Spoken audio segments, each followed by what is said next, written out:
If you think that waking up with the sheets pulled tight around you because the temperature has sunk to 5 or 6 degrees, you need to know a thing or two about how hard life was in the 1500s. Back then, the roofs of houses were made of thatched straw, and so as well as humans using it for shelter, the animals used to lie there too.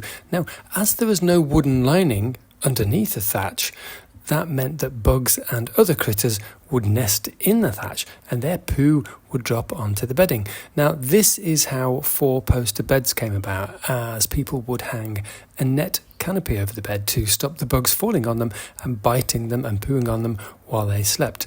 There were no floorboards in peasant houses either, and so the floor was dirt, hence the term dirt poor. Baths weren't so common either, but when they were used, it would be a big tin pot that the man of the house would use first, then the wife, then the children. Now, families tended to be quite large back then too, and so at the end of the line of bathing, the water would be filthy, and so you had to be careful not to throw the baby out along with the bathwater. In the main, people ate a gruel, which was vegetables. It was cooked in a large pot that dangled over a fire.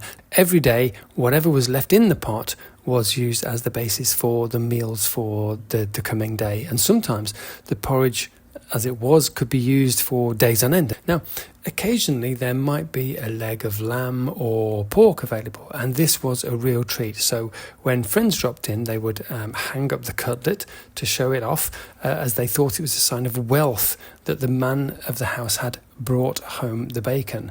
What they would also do is cut off little bits of it to share with guests as they sat around chewing the fat. Wealthy people used slaters flooring, and that got slippery in the winter, when the weather turned. And so to stop people slipping, they would cover the floor with straw, which they called thresh. Now, as the weather worsened, more thresh was added until when the door opened, it would all blow outside. And so in order to stop that happening, people would place a piece of wood in the doorway, and this became the threshold. It held the thresh back. Also to do with status were the different parts of the loaves of bread. So they were handy, if you were low, then what you would get is you would get the lower half of the bread. Now, families would have the middle part, and guests, or maybe the head of the household, would get the upper crust. The wealthier folk had dishes and plates made of pewter, but this also contained lead, which led to death through poisoning. And foods with high acidic content, like tomatoes for example, were considered poisonous for quite some time. People also used lead cups to drink from, and sometimes the mixture of lead and alcohol would lead to someone being comatose for a couple of days at a time. And sometimes the person who was drunk was so out of it that people thought they were dead. So in order that people weren't mistakenly buried, the families would gather around the corpse or the body for a couple of days in case they woke up. So there was this was called a wake.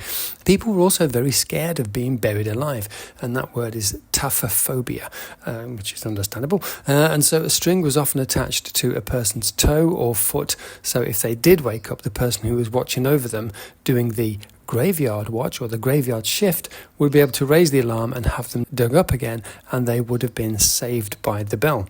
Now, some say that June weddings were common due to the traditional bathing being in May, so people smelled more fragrant, though this was more likely to have come from the Roman tradition of the blessing of Jupiter's wife, Juno, who was considered the protector of women.